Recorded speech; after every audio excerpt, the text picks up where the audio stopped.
Hello again. Hope you're doing well. I'm Hardleg Joe, if you didn't know, and previously on this channel, I made a video talking all about the future of the United States. If you haven't seen that one yet, I'd recommend giving it a watch before this one. Because in that video, I discussed the problems that our country has, why we have those problems, and what we need to do to fix those problems. The one thing I didn't really cover was exactly how we go about doing that. I mean, I touched on it briefly, but I clearly wasn't convincing enough, because while many of the commenters agreed that the changes I had in mind were necessary and good, a lot of them seemed to think that actually changing society was impossible. Or at the very least, that it wouldn't happen without some kind of massive violent revolution. And look, I'm not going to promise that things will be able to change 100% peacefully, because statistically speaking, that's very unlikely. Most of the big changes in history have involved some kind of armed conflict. Or at the very least, strikes, riots, and threats of violence that were big enough to disrupt daily life.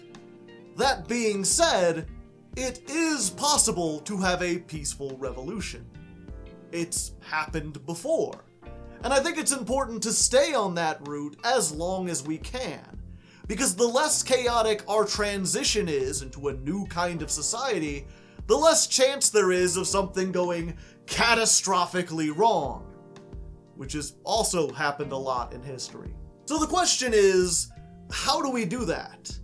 How do we peacefully revolutionize our entire system?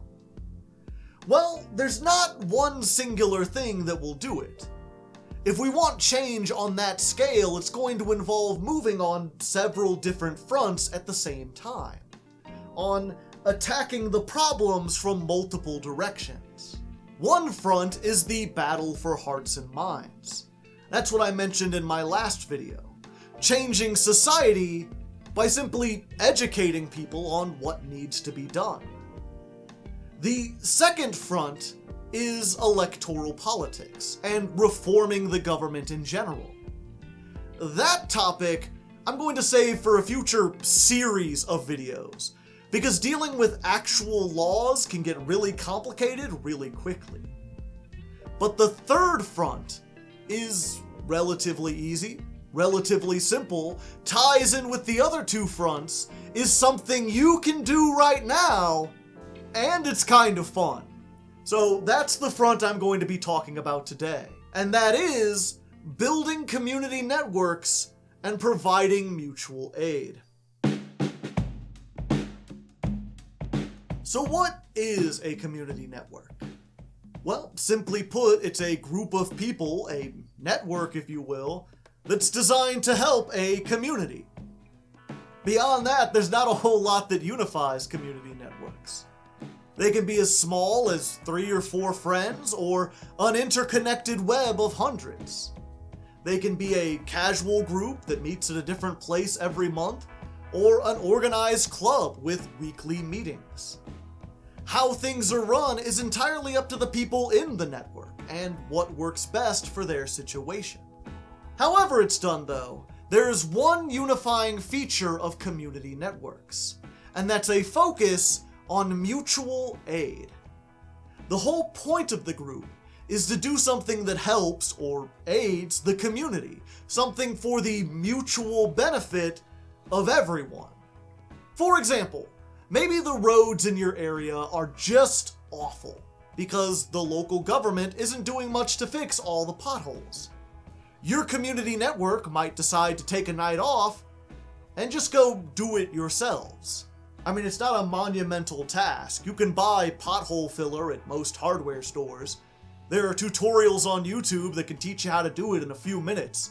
It only takes a couple people, a couple hours, and maybe a couple $100 at most to get the job done.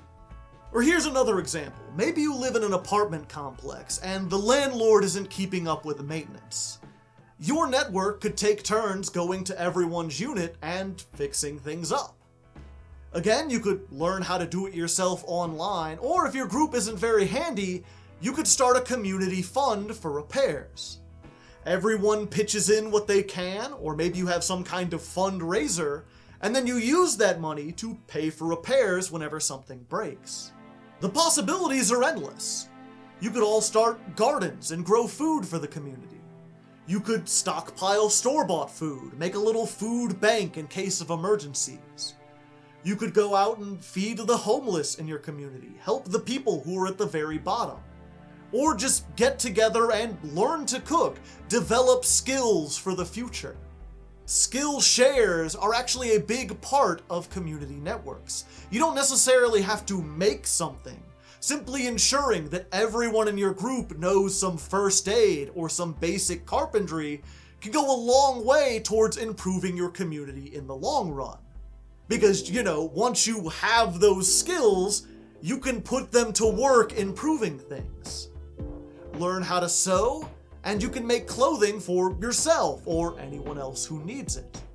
Learn to work with wood, and you can build any number of useful things.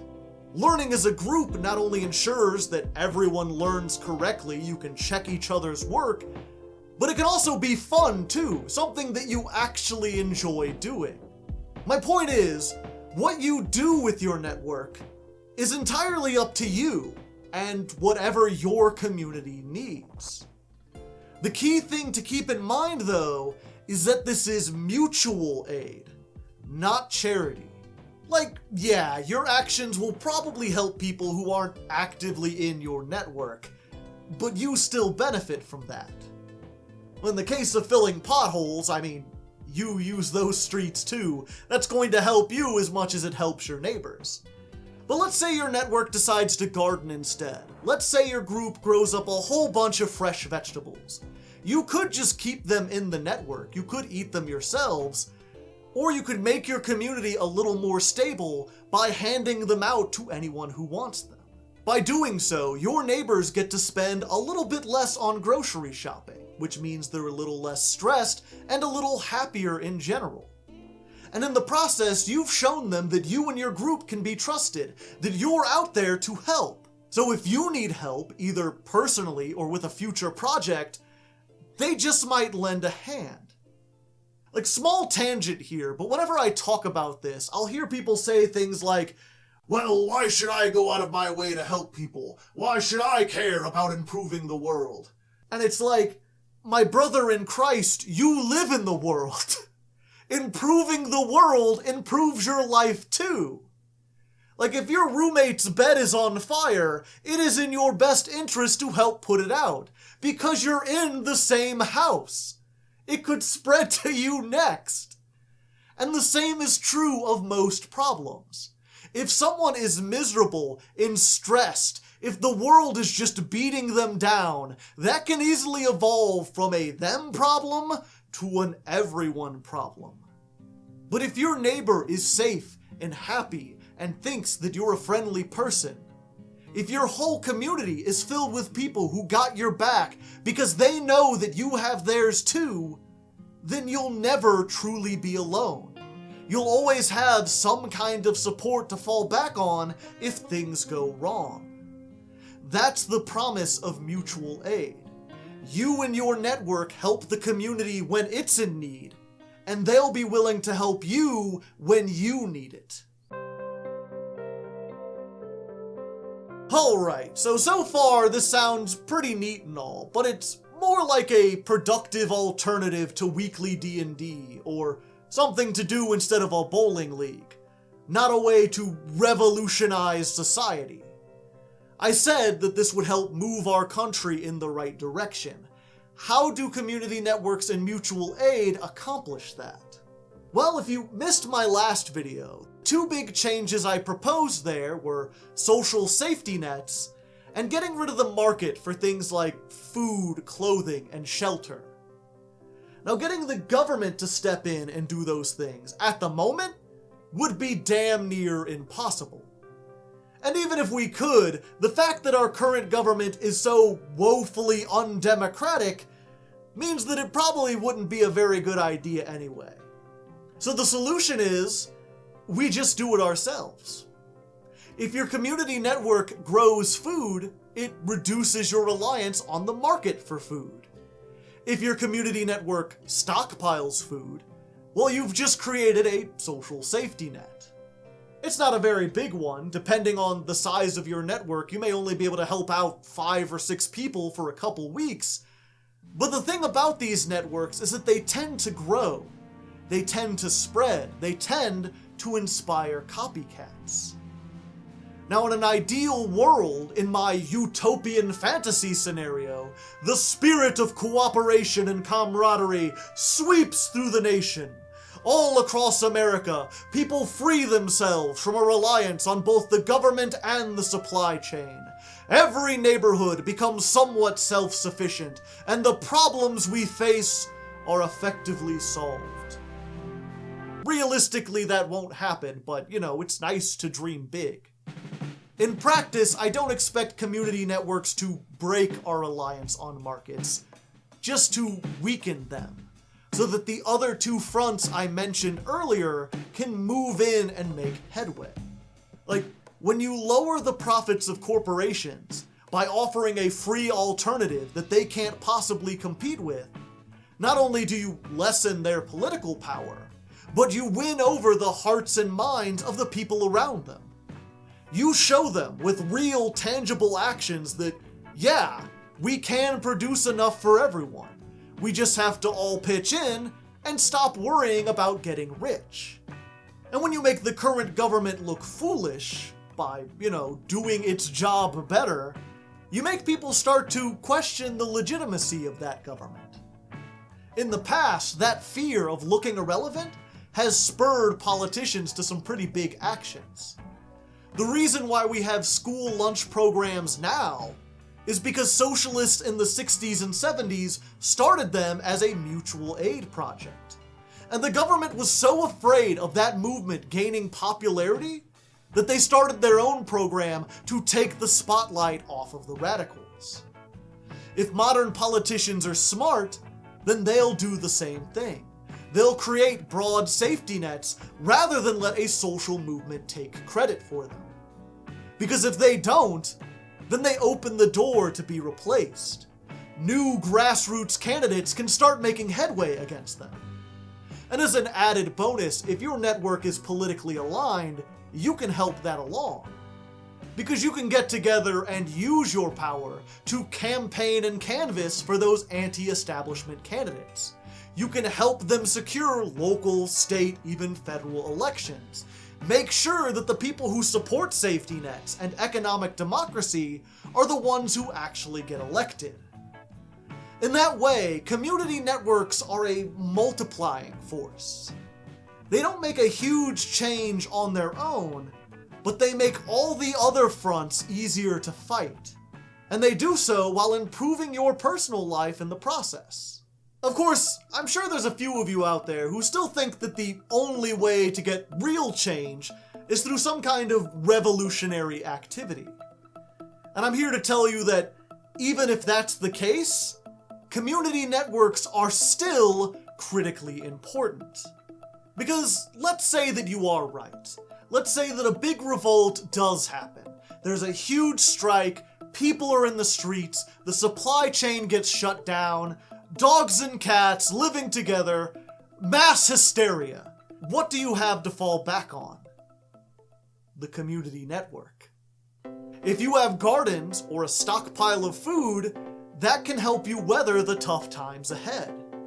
If you've learned first aid or how to fix infrastructure, how to repair stuff around the house, how to make your own clothing, all of that will be useful if things really start falling apart. If you want there to be a big revolution, then you should make sure that the people around you have the ability to rebuild things after it's done. Look, there is nothing in this world more powerful than a group of humans working together. Through cooperation, we have achieved things that our ancestors would have considered miracles. And harnessing that power can absolutely bring about revolutionary change. But even if it doesn't, that same power will be the key to our survival. Because no matter what scenario ends up playing out, having a network of people to help each other is going to be extremely useful. Now, all that being said, we shouldn't get too excited. As with any kind of societal change, things will happen slowly. We won't win over everyone with a single argument, we won't sweep through Congress in a single election, and we won't make self-sufficient communities overnight. Building a network and growing it to the point of relevance is going to take a lot of time and a lot of effort. The difference here is that you can start a community network today. You don't have to wait for an election cycle or find an opportunity to discuss politics. Unlike the other two fronts, creating mutual aid is entirely up to you and how motivated you are to help. You can start this right now and start seeing results almost immediately. It's just a matter of knowing how to start. So if you've already made it this far into the video, I assume you're interested in either making or joining a community network. For some of you, the question of how to do that may already seem obvious. Perhaps you're thinking now about who you can invite and what kind of activities you'd like to do. For others, starting may seem a lot more difficult. Many of us, especially these days, don't have family or friends we can rely on. Others of us may feel useless, like we wouldn't have anything to offer a network if we joined. And still others just might be too busy, working 2 jobs, taking care of a kid, willing to help, but without the time to spare. Now, I'm not going to sit here and pretend like I'm an expert on this. Truth be told, I've never actually been in a community network. I've read about them, I've heard people talk about them, but despite my friendly demeanor, I am very much an introvert, which is why I choose to live alone and why I make these little videos from my house instead. That being said, as someone who has researched this topic quite extensively, I can tell you that none of those concerns I mentioned are going to be a problem. Let's go down the list one at a time, shall we? Don't have any friends? Try joining an existing network. As always, Google is very helpful here.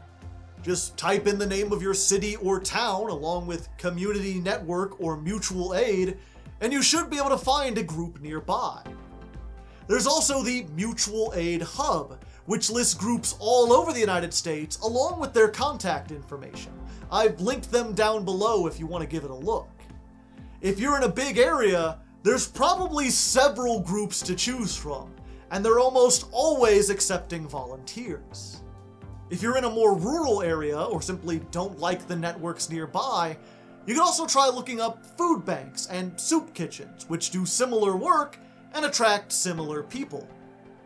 If you help out there, talk to some of the volunteers, you may just find the network you're looking for. Many mutual aid groups, especially out in the country, are very informal. The only real way to find out about them is to meet someone who's already in the group.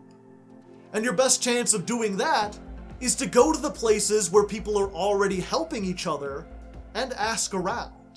Maybe you'll find what you're looking for, maybe you won't, but either way, it's a good excuse to get out of the house, meet new people, and do something nice in the process. On to the next concern. Perhaps you feel like you have nothing to offer. Impossible. Everyone has something they can do to help. Not up to the task of fixing potholes? That's perfectly fine. Can you drive everyone there? Can you pick up some bags of asphalt at the hardware store? Can you grab lunch for the guys who are going to be doing the work? Or maybe watch their kids for a few hours if they need a babysitter? Maybe the group wants to start a GoFundMe to pay for future improvements. Could you set that up for them? Do you know computers? Can you advertise it on social media so that word gets around? I think you get the point. Organizations need all kinds of people, not just farmers and builders, but people to look up stuff, people to make phone calls, people to print out posters. It doesn't matter what your skill set is. It doesn't matter how useless you might feel. As long as you're willing to help, the community network will be able to find a use for you. And as for being too busy, remember this is mutual aid, not charity. If you'd like to help, but you can't afford a babysitter, the community will probably have someone willing to watch your kids for an hour or two. If you can't help out because you need to work 2 jobs to afford rent, the network may be able to lend you a hand too, whether it's through giving you some cash or food so you can afford to take 1 less shift, or simply helping you find a better paying job.